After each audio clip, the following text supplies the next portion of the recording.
There is a specific kind of tired that has nothing to do with how much you did today.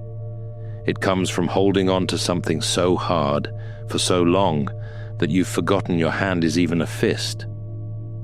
The outcome. The relationship you have been managing instead of living in. The image of who you were supposed to be by now. The version of this year you already decided you were having. You have been gripping all of it, bracing against the day it slips, and letting go feels like the one thing you cannot afford, because letting go feels like the exact moment it all falls apart. So, here is the strange part. The shift you have been waiting for shows up the moment you stop gripping, which is the last thing anyone bracing this hard would ever expect. And almost no one who has actually lived through it describes it as a loss. You don't fall apart when you let go. You fall into place.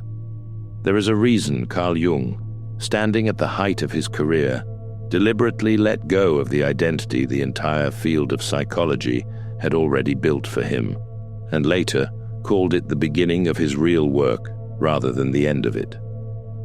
We will get to exactly what he did, and we will get to exactly what happened the moment he stopped holding on. You already know how this is supposed to work. Letting go is what you do when you have given up. Effort is the thing that keeps everything from sliding into the ground, so you keep your grip tight. You check the phone one more time. You replay the conversation looking for the sentence that would have fixed it. You push the plan forward even on the days it is quietly draining the life out of you. Because stopping, even for a week, feels like admitting you lost. And the people around you reinforce it, because a lot of what they are telling you is not wrong. You have watched the videos about discipline and grinding it out, the ones that say rest is for after, that stopping is weakness. You have taken the advice to control what you can control, and you have quietly applied it to 100 things that were never actually inside your control in the first place.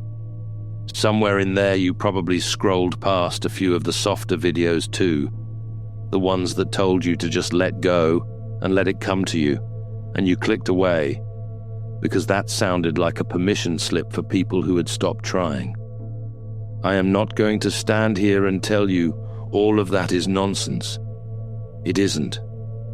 Discipline is real. Effort matters. The people telling you not to quit on the things that are genuinely yours to finish are not lying to you. So you did the reasonable thing with all of it. You decided that the answer to the feeling of everything slipping is to hold on harder, grip the outcome tighter, protect the image, keep pushing until it finally works, because that is what the people who made it did, and they never once loosened their hands. So let me ask you something that does not quite fit. If gripping harder is what keeps a thing from slipping away, then why does the thing you are gripping slip away so often at the exact moment you are holding it the tightest? If you have been telling yourself some version of, I just need to hold on a little longer, do something for me, comment the words, I didn't realize how long I'd been gripping. Sit with that question, because it is the first crack in a belief you have been carrying for years. I am going to give that belief a name so we can look at it directly. What I call the grip myth is the quiet assumption running underneath all of it. The idea that tightening your hold is the thing keeping what matters from falling apart. This is not a video about how to hold on better. It is about the specific moment your grip actually loosens, why that moment feels exactly like collapse, and why it almost never is one. Some nights the screen is the wrong place for this. If you'd rather just listen, Surreal Mind is on Spotify now. The words, in the dark, wherever you are. Links in the description. Because the grip myth insists that holding tighter is what holds things together. Everything that happens next should prove it right. So watch what actually happens instead. Start with something modern psychology has measured long after Jung, and keep it clearly separate from him. Try, right now, not to think of a white bear. You just did. The research on thought suppression found exactly this. The harder you consciously clamp down on a thought, the more insistently it forces its way back in. And the studies on choking under pressure found the same shape in the body. Take a skill you have run on autopilot for years, then start consciously monitoring every step of it under pressure, gripping it, and the skill degrades. The grip is what breaks it. So the tighter the conscious hold, the more likely the exact thing in your hand is to slip or to jam. Researchers have watched exactly that happen under controlled conditions, more than once. Because gripping harder can actually break the thing it was meant to protect. The grip was never what held it together in the first place, which means something else was holding it up the whole time. And the second problem is even harder to explain away.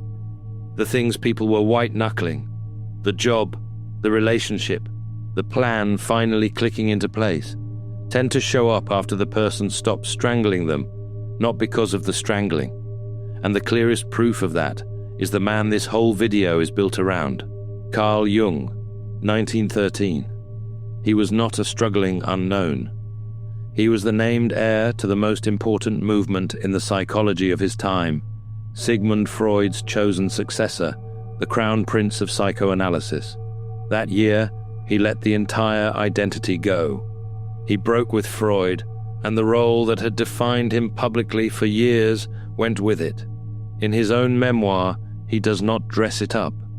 He writes that after the break with Freud, his book was declared to be rubbish, and he himself was written off as a mystic, and almost everyone dropped away. He got the work he is remembered for now in the years right after he let go of the role, not by clutching it tighter. And Jung, of all people, had already named the law underneath this.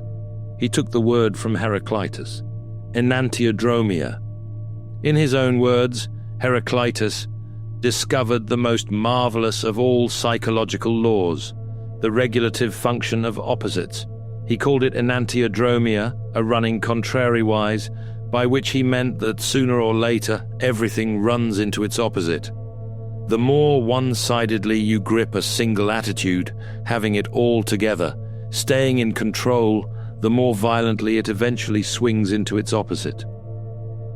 Jung's own example of this was a real patient, a self-made American businessman around 45, who gripped his career with everything he had, sold it, and promptly collapsed into a total breakdown because the energy he had locked into that one grip had nowhere left to go and turned on him.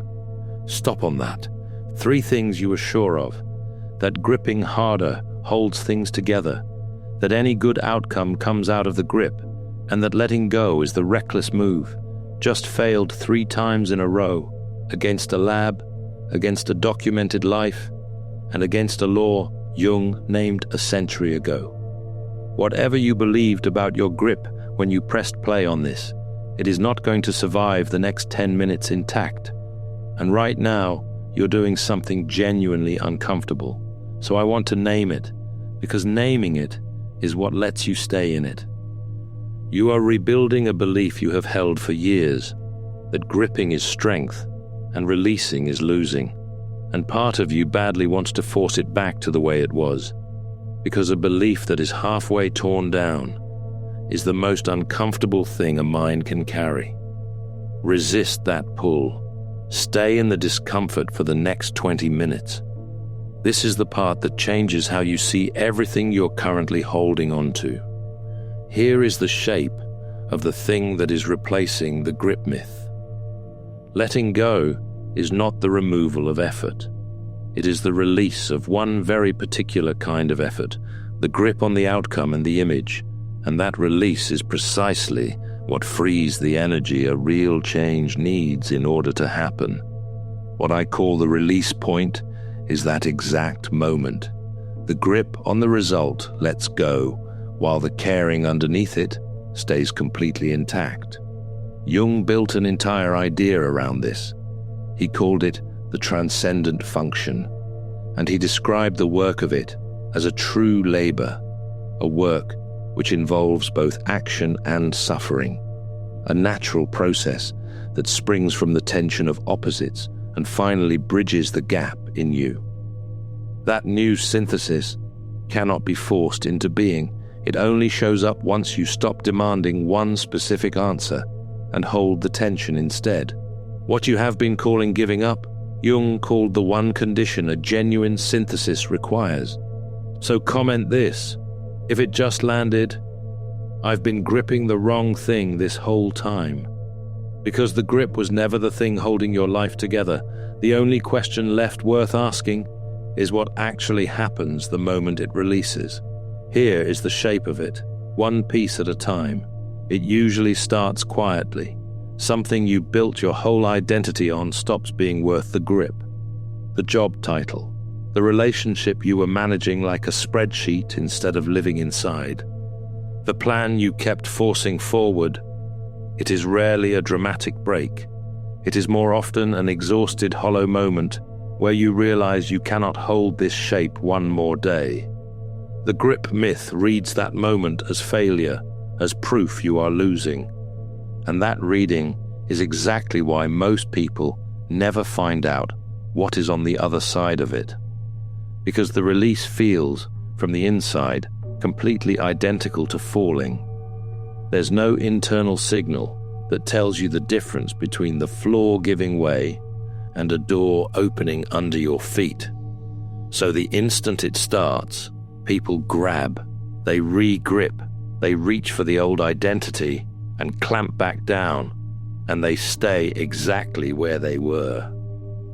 Now go back to Jung in that same period, because this is where his story stops being a fact about a dead man and starts being a map of where you might be standing. After the parting with Freud, in his own words, a period of inner uncertainty began. He does not soften it. He writes, "It would be no exaggeration to call it a state of disorientation. I felt totally suspended in midair, for I had not yet found my own footing." Read that again and notice what it is not. It is not a man who has a plan. It is not a man who feels chosen. It is a man with no map, no title, no colleagues, suspended in midair. From the outside and from the inside, it looked exactly like a breakdown. It was the beginning of everything he is remembered for. If this is quietly rearranging how you have been seeing the last year or two of your own life, subscribe. This whole channel is here to give a name to the things you have been living without one. And here is what Jung actually did in that suspended place.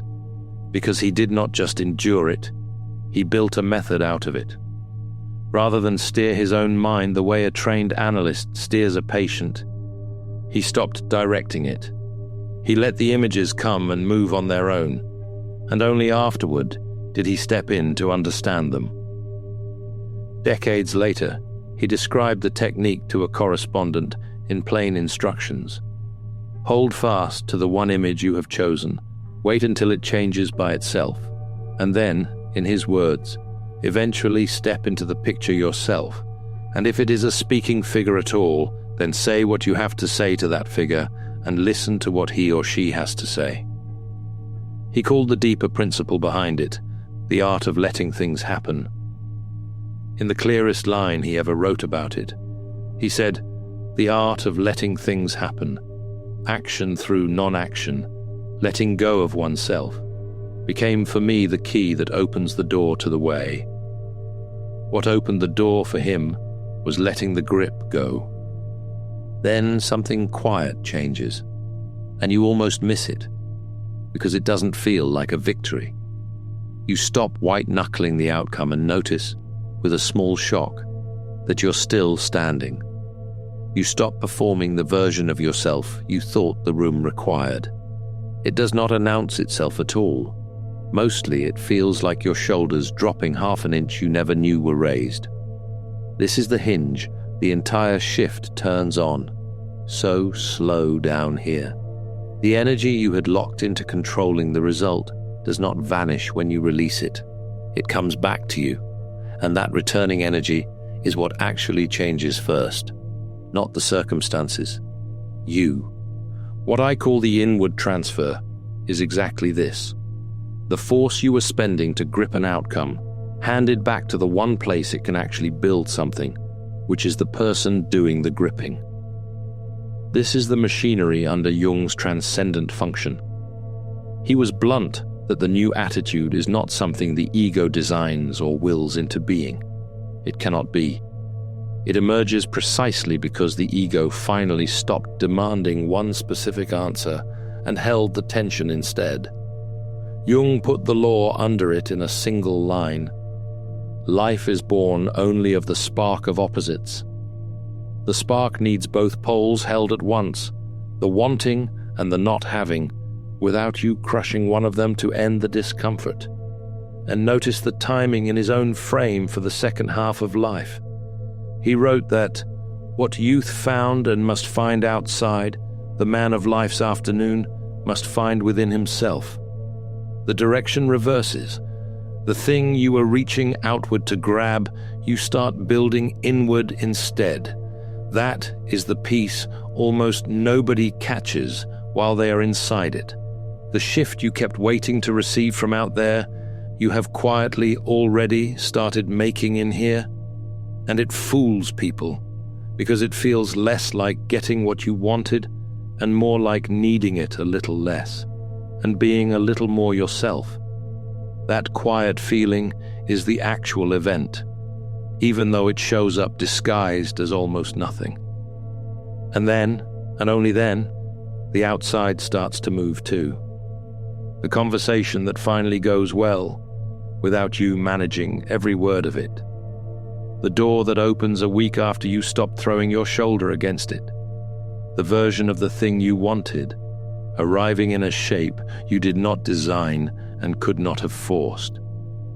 It shows up in the wrong order for the grip myth. It comes after the release. The grip never earned it.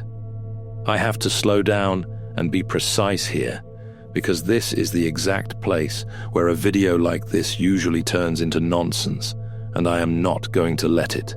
This is not stop wanting it, and the universe delivers it to your door. You are not bending reality with your mind. There is no magic in this, and I will not sell you any. What is actually happening is more grounded, and honestly, more useful. You changed, so what you noticed changed. What you noticed changed, so what you do changed. And a situation you had been shoving against for months started responding to a genuinely different person standing in front of it. The coincidence is real. The mechanism is ordinary. Jung was making a psychological claim here, not a mystical one, and so am I. Think back to that white bear research from earlier, and the choking studies, and now run them in reverse. The grip was the interference. Take the interference away, and the underlying thing, the skill, the connection, the judgment you actually have, gets to function without a hand strangling it. There was nothing supernatural in the room. The only thing that changed is that an obstruction finally got out of the way. Now turn the lens all the way around, onto the fact that you are still here, watching a video about a psychologist who has been dead since 1961. And it's landing harder than a video like this has any right to. That itself is a piece of data. Sit with why it's landing. Here is the mechanism, stated as plainly as I can. The fear tells you that you are giving up control. What you're actually setting down is the illusion of control over an outcome you were never steering. And what comes back to you is the one kind of control that was always real, over the one thing you were always steering and had simply stopped noticing, which is yourself. What I call the trade is that swap, and it is the whole game. Jung gave the reason it works, and it is the far side of enantiodromia, that same law of opposites from earlier. He wrote that the only person who escapes the grim swing of it is the man who knows how to separate himself from the unconscious not by repressing it, but by putting it clearly before him as that which he is not. Read what that actually says. The way past the thing that runs you was never a harder grip. You set it down in front of you, you look straight at it, and you see that you are not the grip. When you release the grip on purpose, consciously, with your eyes open, you're doing by choice the exact thing your own psyche will eventually force on you the hard way if you never do. The businessman from earlier waited for it to be forced. You're getting the chance to do it on purpose. So comment this one if it is true. I've been fighting for control I never had. Because the story you have been telling yourself about your grip has been running backward this entire time, let me show you what it actually was. Put the 4 phases together and the whole thing resolves into one clean mechanism. Letting go is the single condition every real change requires. The grip releases. The energy transfers back inward. The world, meeting a changed person, finally responds. And you recognize what happened, usually far too late to have engineered it. That is the order. It runs inside out, every time, and it cannot be forced to run any other way. Which means you do not have a life that falls apart the moment you stop gripping it. You have a grip you mistook for the thing holding your life together, when the entire time it was the thing holding your life still. And every single piece of evidence you were using to prove the shift had not started was the shift starting. The exhaustion, the loosening, the fear of letting go. You read all of it as proof you were failing, and it was the process working exactly as it works. That was the sound of you setting down a weight that was never yours to hold that tightly in the first place. Here is the reward, and it is the real one, not a slogan. You understand your own exhaustion at a level you did not have 30 minutes ago. Not just let go and it will be fine, which is useless, but the actual mechanism, why the grip backfires, what shifts first, and that it is you and not your circumstances. Why the outside always lags the inside and never leads it. And why this reached you tonight, of all nights, in the middle of the grip. Being able to locate yourself inside your own life like that, with a map instead of a mood, is the thing you came here for, whether or not you knew it when you clicked. Jung, looking back across all of it near the end, framed the whole descent as the necessary door. In the volume where he laid out the transition into life's second half, he wrote that it means a revaluation of the earlier values, the slow, hard work of seeing the truth in what you once called failure. He was not being poetic. He was describing the exact stage you are standing in. So run it back, fast, one last time. The exhaustion was never proof you were losing. It was the grip finally starting to loosen.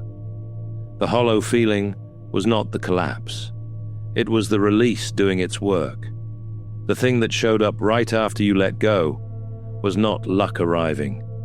It was a world finally meeting the person you actually were underneath the grip. And the fact that this is landing so hard right now was never you being dramatic. It was your own hand starting to open. None of this means you stop caring. It means you stop aiming the caring at the one place it could never move anything, and you start pointing it at the one place it always could, which is who you are becoming, while the outcome takes care of itself. You don't fall apart when you let go. You fall into place. So tell me which part of this you are standing in right now. The loosening, where it still feels like falling. The release, where your shoulders just dropped. The return, where the outside started to move. Or the recognition, where you are only now seeing the shape of it. Comment the one that just described you. Thank you for watching. See you in the next dimension. Empaths aren't broken. They're alchemists in progress. The Alchemist's Path gives you drills, Jung-based boundaries, and 3 exclusive chapter videos to turn overwhelm into clarity. By Surreal Mind, 236-page downloadable ebook in stock. Begin now at thesurrealmind.com.